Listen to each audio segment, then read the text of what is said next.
Hello and welcome to पैसा live. मैं हूं चाहत जैन। हमारे साथ रियल एस्टेट इंडस्ट्री के ऊपर बात करने के लिए आज एक एक्सपर्ट हैं मिस्टर मोनू चौहान, और ये है मनु भूमि डेवलपर से। अब बात करते हैं इस बूमिंग रियल एस्टेट मार्केट की, क्या चैलेंजेस आ रहे हैं, और जैसे रूमर्स मार्केट में फैले हुए हैं कि क्या टैरिफ की वजह से इंडियन मार्केट अफेक्ट होगी, हाँ या ना, वो हम सारी बातें आज जिनसे इस पूरी कॉन्वर्सेशन में डिटेल में करेंगे। So stick to this conversation till the end. So first of all, welcome to the show. Thank you very much.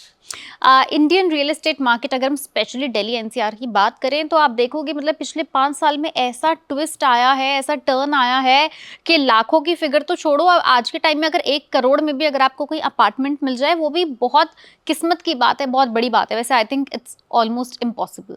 ये इतनी जल्दी, इतना सडन राइज, स्टीप राइज कैसे हुआ? देखिए, on the positive side this is very good news for the real estate industry. बहुत time से ना स्टैग्नेंट थी मार्केट। आपने देखा होगा जो तेजी आई ना, ये आई है पोस्ट पैंडेमिक। और पोस्ट पैंडेमिक में क्या हुआ, लोगों को एहसास हुआ कि अपना घर होना चाहिए, थोड़ा लग्जरी होना चाहिए। अब उससे क्या हुआ, सारी जो ये डिपेंड करता है डिमांड एंड सप्लाई पे। तो अब सप्लाई लिमिटेड होती चली गई और डिमांड हाई होती चली गई। तो इससे आपने देखा होगा मार्केट में बहुत तेजी आई। और जो आपने बात करी कि लाखों करोड़, करोड़ भी अब छोटे पड़ गए। क्योंकि आज नॉर्थ इंडिया की मैं बात करूं, स्पेशली नोएडा और गुड़गांव की, वहाँ पे इतनी लग्जरी सेगमेंट के प्रोजेक्ट्स आए और विद नो टाइम वो सोल्ड आउट हो गए।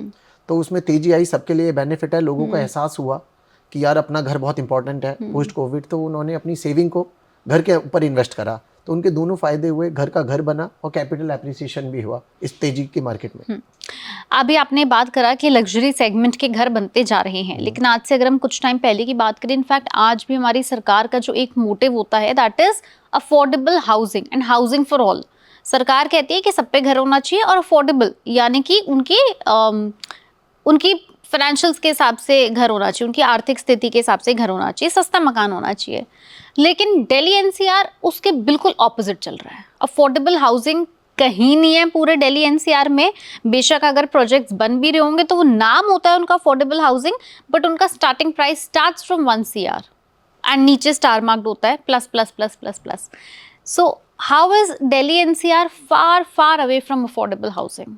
पहले तो आपने बहुत रेलेवेंट क्वेश्चन पूछा ये वाला, अफोर्डेबल। देखिए, अगर जो आप दिल्ली एनसीआर की बात कर रहे हैं तो दिल्ली एनसीआर एक्सटेंशन होता चला गया। तो जो आप बात कर रहे हैं हाउसिंग फॉर ऑल, ये पीएम मोदी जी का विजन है, विकसित भारत का 2047 का। तो इसमें क्या होता है कि सबका घर होना चाहिए, हाउसिंग फॉर। इसी के लिए पीएम मोदी की प्रधानमंत्री आवास योजना आई, जिसे एक्सटेंड कर दिया टिल दिसंबर 2025, जिसमें आप अपने लोन लेते वक्त अपने आपको एक सब्सिडी मिलेगी, उसका आप बेनिफिट ले सकते हैं। अब अफोर्डेबल की बात करें, लोग चाहते हैं कि हम नोएडा बॉर्डर पे रहें या फिर बिल्कुल गुड़गांव में रहें, तो इट्स नो मोर अफोर्डेबल ना हो।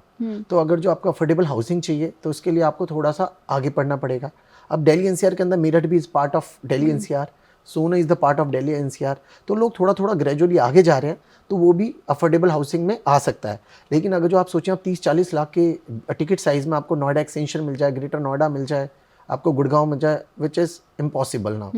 तो आपको थोड़ा सा मूव आगे करना पड़ेगा, उसमें सब्सिडी भी है, उसका एडवांटेज भी आप ले सकते हैं। और क्योंकि Delhi NCR is the part, अब क्या जैसे रैपिड मेट्रो चली, मेरठ तक मेट्रो आ रही है, तो 1 घंटा आप मेरठ तक हो जाओगे, बल्कि आपको गुड़गांव जाने में 1.5 घंटा लगेगा पीक आवर्स में, और मेरठ में आप 1 घंटे में अप डाउन कर लोगे, थैंक्स टू नितिन गडकरी साहब फॉर दिस। तो ये है अफोर्डेबल का मीनिंग फॉर ऑल।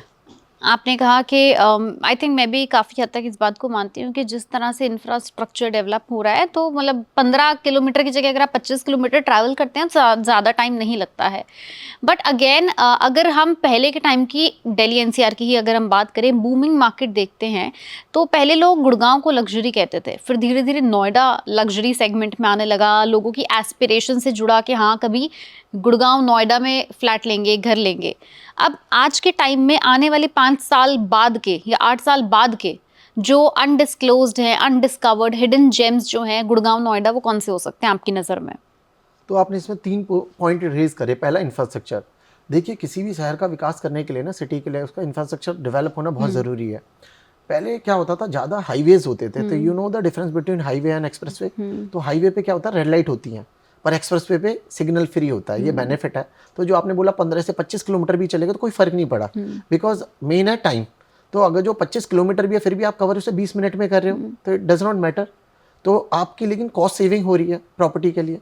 दूसरा आपने कहा एक वर्ड यूज़ करा एस्पिरेशन, तो जो एस्पिरेशनल बायर्स है ना इंडिया में, क्या यूथ पॉपुलेशन बहुत ज़्यादा है, 25 से 35 के बीच में जो बायर्स हैं उसे एस्पिरेशनल बायर्स कहते हैं। उनकी एक चाहती हैं कि वो क्वालिटी लिविंग रहना चाहते हैं, उसके लिए इन्वेस्टमेंट करना चाहते हैं। तो Gurgaon was one of the favourites जो एस्पिरेशनल बायर्स का था, बिकॉज यू नो वहाँ पे कॉर्पोरेट ऑफिस है, फॉर्च्यून 500 कंपनी के ऑफिस हैं, नियरेस्ट टू इंटरनेशनल एयरपोर्ट है, तो वहाँ पे लोगों का फर्स्ट रुझान वही था। लेकिन आप मेरे से पर्सनली पूछो तो एक टाइम पे ना मैं नोएडा को कहता था ये अंडर वैल्यूड है, आने वाले टाइम पे बहुत ज़्यादा ग्रो करेगा। तो आज आप देखिए ज़्यादा डिफरेंस नहीं है गुड़गांव और नोएडा में। नोएडा की मार्केट भी बहुत ज़्यादा पीक है, स्पेशली नोएडा एक्सप्रेसवे। तो ये एकदम वीआईपी सेगमेंट बन गया, एचएनआई सेगमेंट बन गया, एनआरआई भी यहाँ पे इन्वेस्टमेंट कर रहे हैं। ऐसे और अपकमिंग एरियाज गुड़गांव नोएडा तो डेवलप हो रहे हैं, वो जिन पे लोगों की नज़र अभी नहीं गई है, बट डेवलपर्स शांति से चुपचाप अपना काम कर रहे हैं, आने वाले 6-7 साल में वहाँ पे भी टिकट साइज बढ़ जाएगा, वो एरिया कौन से हैं? देखो किसी भी ज्योग्राफी का ना हर 10 साल में एक चेंज होता है। तो पहले जब नोएडा पूरा सैचुरेटेड हो गया तो लोग क्या हुए, बिल्कुल नोएडा के बॉर्डर में नोएडा एक्सटेंशन आया, ऐसे गुड़गांव में गोल्फ कोर्स एक्सटेंशन आया गोल्फ कोर्स के रोड के बाद, फिर उसके बाद द्वारका एक्सप्रेसवे आया। ऐसी वहाँ पे एक हिडन है कि जहाँ पे लोग धारू एडा की तरफ जा रहे हैं, जहाँ पे लोग सोना की तरफ जा रहे हैं, क्योंकि यहाँ पे जब से एक्सप्रेसवे बना है कनेक्टिंग है 35 मिनट में आप राजीव चौक से पहुंच जाते हो। और वहाँ पे एक ऐसी इन्वेस्टमेंट है जिसमें से आप 1 करोड़ के अंदर आपका एक फ्लैट अच्छा सा हो जाता है और उसमें आपको ईएमआई पे मिल जाता है। ऐसी जेवर एक ऐसी अपकमिंग डेस्टिनेशन है जो मेरी पर्सनली फेवरेट है, बिकॉज वहाँ पे एशिया का one of the largest airport बना है, जिसमें कार्गो एयरपोर्ट भी शामिल है, जिसके अंदर जॉब्स आ रही हैं।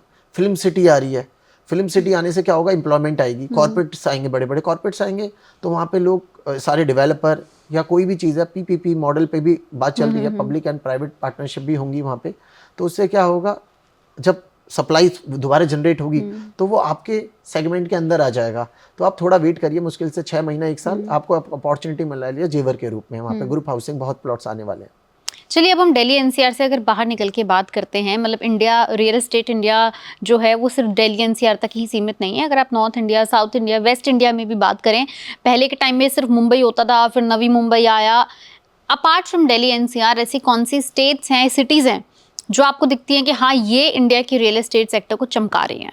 देखिए 2 बातें हैं इसमें, एक है इन्वेस्टर फ्रेंडली, एक होता है एंड यूजर फ्रेंडली। तो एंड यूजर क्या चाहता है, जहाँ पे घर हो वहीं पे ऑफिस हो, जहाँ जॉब्स हो, तो होम प्लस ऑफिस आसपास ही हो। लेकिन इन्वेस्टर क्या चाहता है, उसे ये फर्क नहीं पड़ता कि मेरी इन्वेस्टमेंट नोएडा में या मुंबई में या दुबई में, उसको रिटर्न चाहिए, की रिटर्न चाहिए, आरओआई बहुत अच्छी चाहिए, जो पैसा हार्ड एंड मनी उसकी लग रही है उस पर अच्छी सी रिटर्न मिल जाए।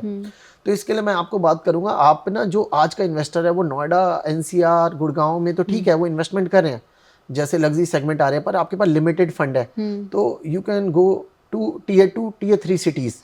लाइक आज के टाइम में मैं आपसे बात करूंगा, अयोध्या में बहुत तेजी आई, आज के टाइम में मैं बोलूंगा गोवा में बहुत तेजी आ रही है, चंडीगढ़ में तेजी आ रही है, मेरठ में तेजी आ रही है, बरेली में तेजी आ रही है, लखनऊ में तेजी आ रही है।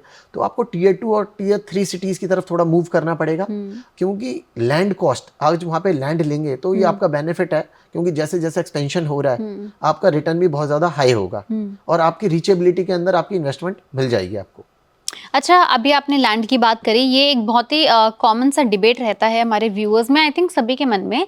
कोई एक टीम, 2 टीम बटी हुई है, एक टीम कहती है कि नहीं प्लॉट लो वो ज़्यादा रिटर्न देता है, कोई कहता है नहीं नहीं आज के टाइम में तो हाई राइज फ्लैट ज़्यादा रिटर्न देते हैं। तो ये 2 टीम वर्सेस खेल रही हैं।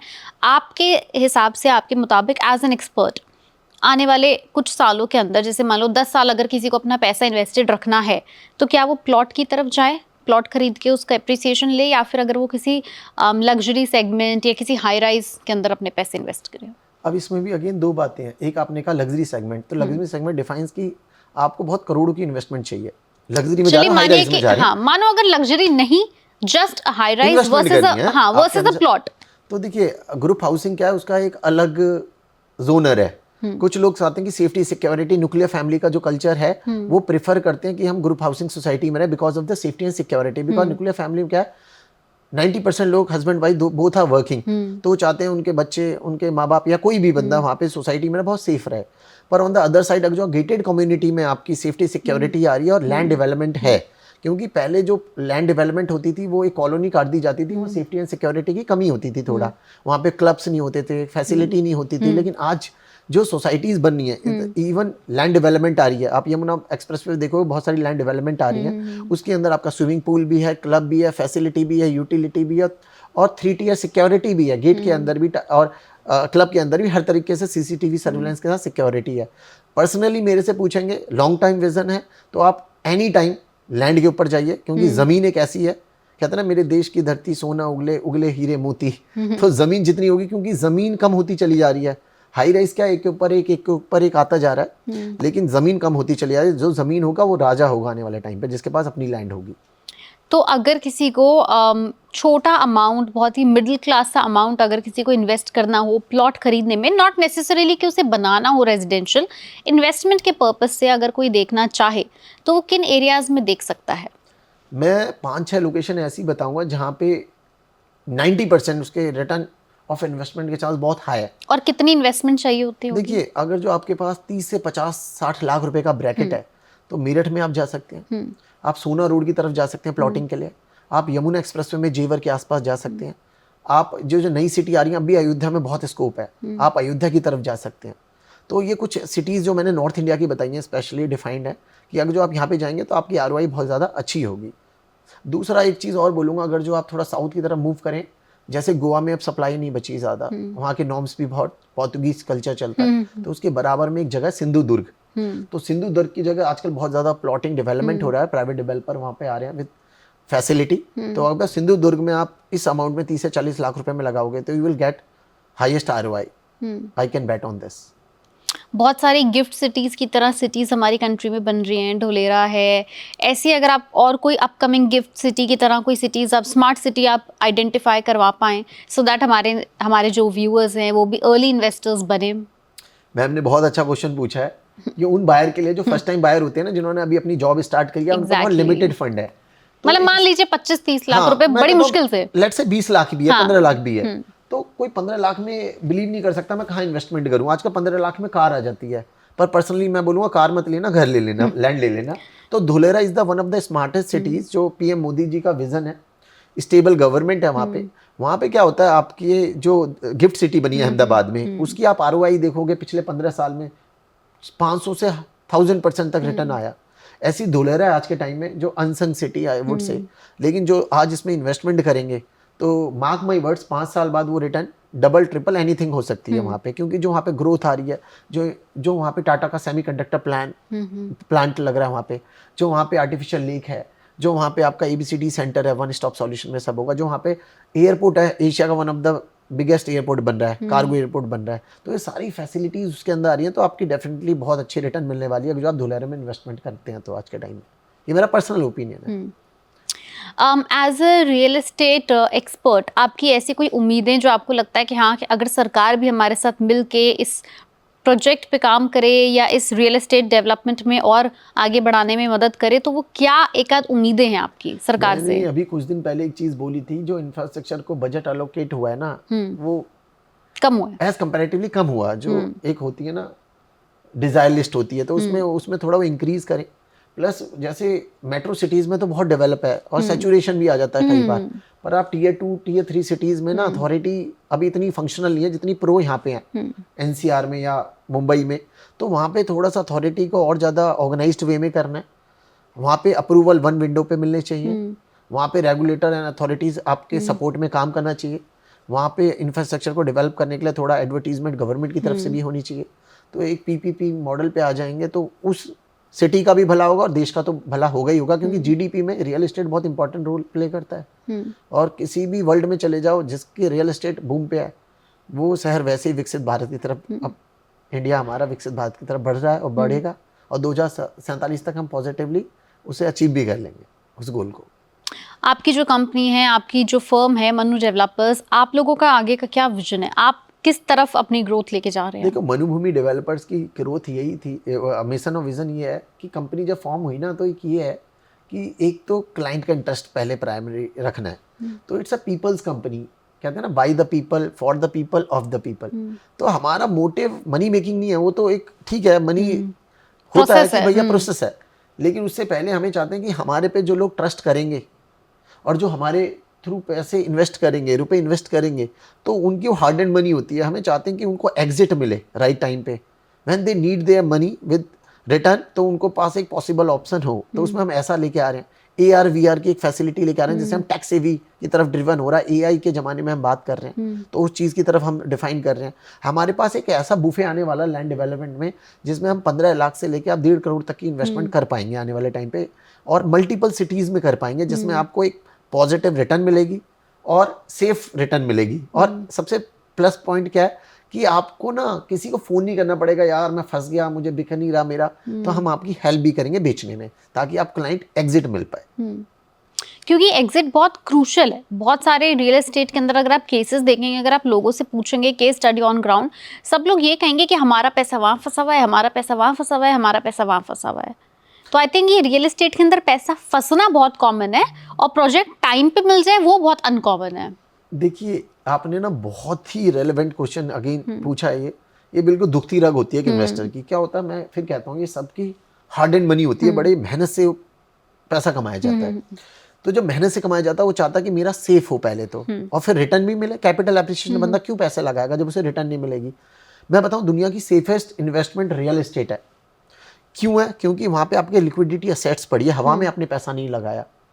दूसरा क्या होता है, पहले रेगुलेटरी नहीं होती थी, अब रेगुलेटरी बोर्ड अब रेरा आया, रियल एस्टेट रेगुलेटरी एक्ट जब से आया, लोगों का कॉन्फिडेंस वापस आया, लोग रियल एस्टेट की तरफ वापस मूव करे।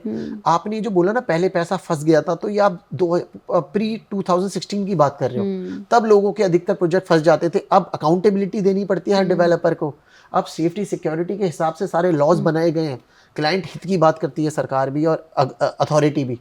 तो आप इसलिए आप देखोगे कि कभी मतलब ऐसा जनरली पिछले 1-2 साल में लोगों का पैसा फंसा नहीं है। दूसरा बेचने की है, तो इसमें हमने आपको एक पॉइंट दिया कि हम ऐसी विंडो बना रहे हैं जिसमें आपको बेचने के लिए भी कॉल आएंगे, सर आपका रिटर्न अच्छा हो गया तो आप बेचना चाह रहे, तो ये भी हमने उस पेन पॉइंट का ध्यान रखा है।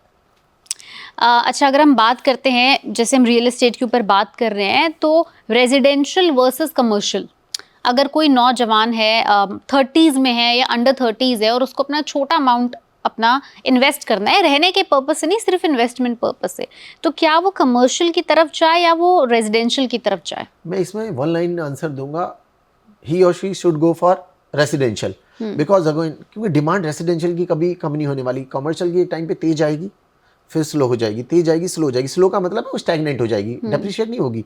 वहाँ पे क्या लोग रेंटिंग यील्ड के लिए जाते हैं कमर्शियल में। रेसिडेंशियल में कैपिटल एप्रिसिएशन ज़्यादा होती है। कैपिटल एप्रिसिएशन बोले तो आपने मान लीजिए 10 रुपए लगाए, तो 3-4 साल 5 साल में आप करेंगे 20 रुपए हो जाए। पर कॉमर्शियल में वो आंकड़ा टफ हो जाता है, लेकिन वहाँ पे रेंटिंग यील्ड जो किराया होता है वो ज़्यादा होता है कमर्शियल में। लेकिन जो आपने ये वाली बात की एस्पिरेशनल बायर्स की, जो 30 साल के होते हैं, इनको रेसिडेंशियल की तरफ जाना चाहिए, और जो 60s वाले हैं जो रेंटल चाहते हैं वो कमर्शियल की तरफ जाना चाहिए। नहीं, मतलब ऐसा कहना है ना कि कमर्शियल में आपको सालाना आपको 11 से 12% तक का रिटर्न मिलता है, तो अगर आप उसे कंपेयर करें तो वो मार्केट से भी ज़्यादा है, और आपकी वो ओल्ड एज फिक्स डिपॉजिट से भी ज़्यादा है। देखिए, ये जो 11-12% है ना, ये क्या है, जब अंडर कंस्ट्रक्शन प्रॉपर्टी होती है तो developer rather taking loan from the bank and other cooperative societies से, वो सोचते हैं कि क्लाइंट से ले ले, तो उन्हें एक एडवांटेज देते हैं till we deliver your project, हम आपको 11 से 12% एश्योर्ड रिटर्न, एक attractive one of the modes है मार्केटिंग का। लेकिन जो रेंटिंग यील्ड होती है, सालाना किराया होता है, जो रेंटल आएगा असलियत में वो 6 से 7% होता है। अगर जो बहुत बड़ा नामी ग्रामी टेनेंट है तो वो 5% पे जाएगा। तो लेकिन वहाँ पे कैपिटल एप्रिसिएशन कम होने के चांसेस हैं, लेकिन on the other side capital appreciation बहुत ज़्यादा चांसेस हैं आपके रिटर्न के। तो आपको देखना है कि मुझे रेंटल लेना है या कैपिटल एप्रिसिएशन करना है, तो दोनों के जोनर अलग अलग है। अच्छा, अब हम बात करेंगे रीट्स की, रियल एस्टेट इन्वेस्टमेंट ट्रस्ट की। वो भी इंडिया के अंदर ग्रो कर रहा है, काफ़ी पॉपुलैरिटी गेन कर रहा है, लेकिन अभी भी मासेस को नहीं पता रीट्स के बारे में कुछ भी। तो आपको क्या लगता है कि ऐसे और नए ट्रस्ट आने चाहिए, अलग अलग जोन्स के आने चाहिए, मतलब कैसे एक क्यूमुलेटिव फंड बने जहाँ पे हाँ लोग एक प्रोजेक्ट में इन्वेस्ट करने की जगह मल्टीपल प्रोजेक्ट्स में इन्वेस्ट कर रहे हैं। जैसे म्यूचुअल फंड होता है, आप एक कंपनी के शेयर में इन्वेस्ट नहीं कर रहे, आप तमाम कंपनीज के शेयर्स में इन्वेस्ट कर रहे हो, आप सिर्फ एक फंड को पैसे देके।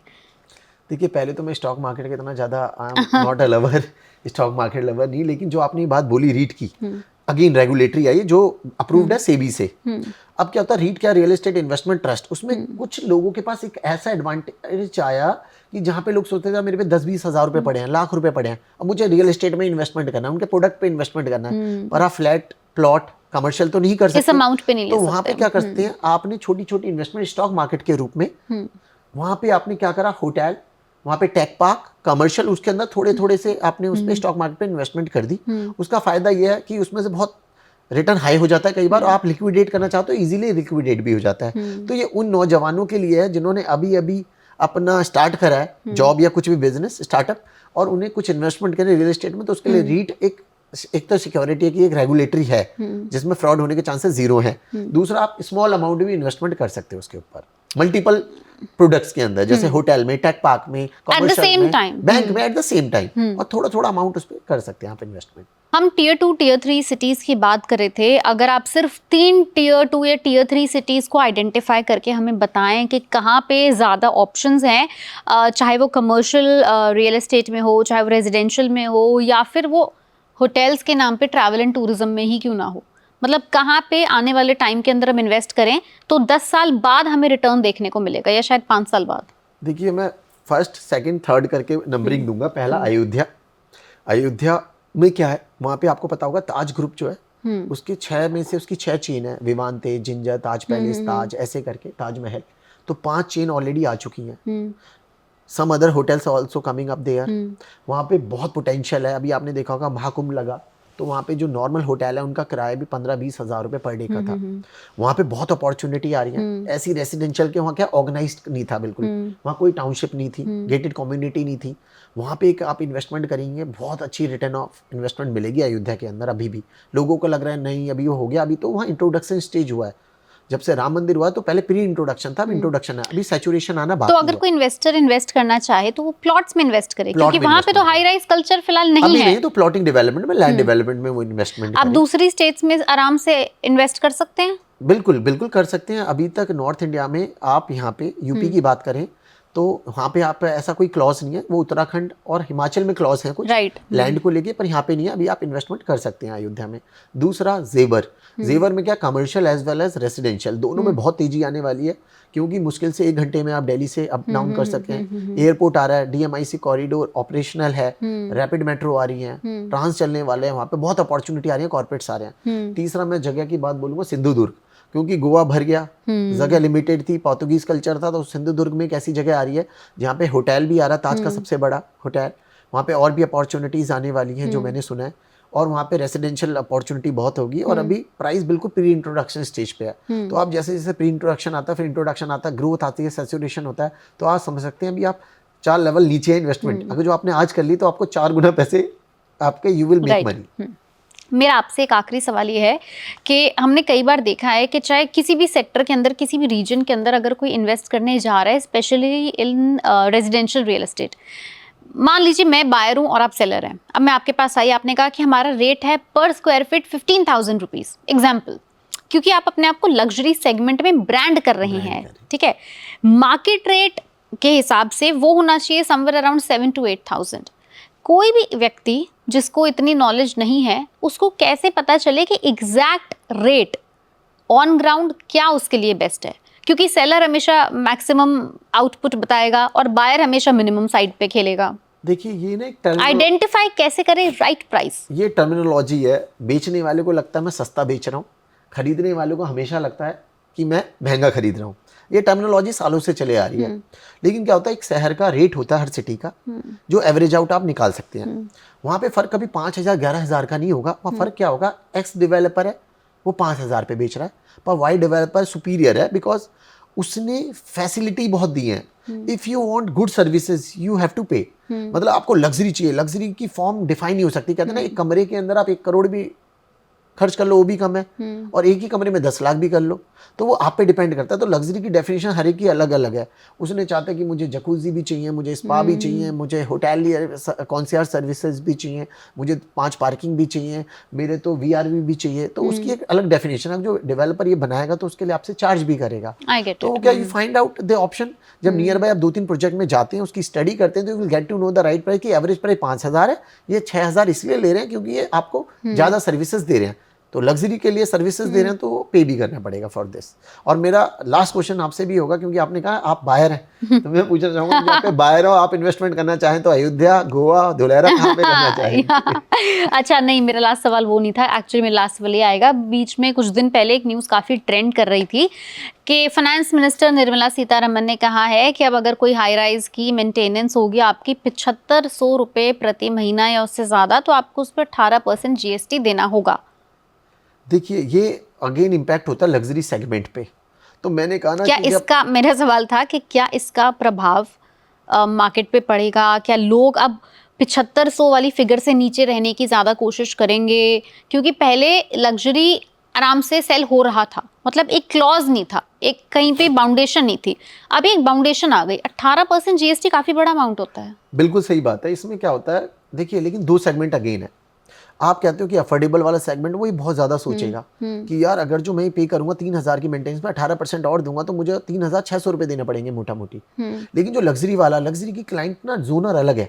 अभी आपने देखा होगा गुड़गांव में रातों रात एक न्यूज़ आई कि 190 करोड़ का अपार्टमेंट बिका। अब जो 190 करोड़ का अपार्टमेंट खरीद रहा है उसे 10,000 रुपये इतना इम्पैक्ट नहीं करेंगे ना, अब जो उस पर लगेंगे। तो क्या दूसरा क्या होता है, लेकिन टैक्सेशन में रिबेट भी तो मिला है। अब जो एक जगह आपका बढ़ाया गया 18% GST 7500 रुपये पे, तो 12 लाख की टैक्सेबल इनकम भी माफ करी गई है। तो क्या होता है, जो लग्जरी में आएगा, मान लीजिए जो नॉर्मल 1-2 करोड़ के फ्लैट में रहते हैं तो उसमें एवरेज आउट 3-4-5,000-6,000 रुपये मेंटेनेंस आती है। अब जो 7,000 से मतलब सुपर लग्जरी है, तो उसमें मेंटेनेंस आएगी, तो मेंटेनेंस के ऊपर आपको फिर GST देना पड़ेगा, क्योंकि आप सर्विस अवेल कर रहे हो। और मतलब गवर्नमेंट इसका, की लेकिन पॉलिसी है, उसमें आप कुछ कर नहीं सकते, you have to pay। आपके हिसाब से इसका कोई एडवर्स इफेक्ट, कोई नेगेटिव मैम इम्पैक्ट? ज़्यादा देखिए, मैंने कहा ना उसका जोन, अगर जो आप कहते हैं कि ओवरऑल इम्पैक्ट आएगा तो मैं कहूँगा येस, लेकिन आप स्पेशली डिफाइन करोगे कि सुपर लग्जरी प्रॉपर्टी पे इसका इम्पैक्ट आएगा, नहीं आएगा मैम। क्योंकि जैसे बायर को लग्जरी, सुपर लग्जरी लेना है, उसे तो लेना ही है। लेकिन अब मर्सिडीज का जोनर अलग है, पोर्श का अलग है, लेकिन जो मासेस की कार है उसका अलग है। तो जिसे वो ब्रांड लेना है और ब्रांड के पैसे तो देने ही पड़ेंगे, तो उसका अलग मतलब नेगेटिव इम्पैक्ट नहीं आ सकता। हाँ, लॉन्ग टर्म में कमर्शियल पे थोड़ी स्टैग्नेंट हो सकती है, व्हाट आई पर्सनली फील, लेकिन रेसिडेंशियल पे बहुत तेजी रहने वाली है अभी आने वाले 5 सालों में। जो इंफ्रास्ट्रक्चर आने वाला है ना, चाहे वो द्वारका एक्सप्रेसवे अभी डेवलप हुआ, जेवर आ रहा है, DMIC के पास सराउंडिंग में आपके लॉजिस्टिक वेयर हाउसेज आ रहे हैं, तो बहुत अपॉर्चुनिटी आने वाली है नॉर्थ इंडिया के अंदर अभी। चलिए, मुझे लगता है हमने काफ़ी इंसाइटफुल कॉन्वर्सेशन की है, एंड आई होप कि हमारे व्यूअर्स जो हैं वो जल्द व्यूअर्स से बायर्स के अंदर तब्दील हो जाएं, कन्वर्ट हों। बाकी हमने जितने भी अपकमिंग सेक्टर्स हैं, अपकमिंग हमने एरियाज़ हैं, स्टेट्स हैं, चाहे वो Tier 1 हो, Tier 2 हो, Tier 3 हो, वो सब हमने इन डेप्थ डिस्कस की है। स्टिल अगर आपका रियल एस्टेट सेक्टर से जुड़ा कोई सवाल है, कोई भी डाउट है, तो आप हमें नीचे कमेंट सेक्शन में लिख के ज़रूर बताएं। हमारे एक्सपर्ट्स आपको उस पर टाइम टू टाइम अपडेट करेंगे। Well, thank you so much for having this conversation, and thank you so much for watching us.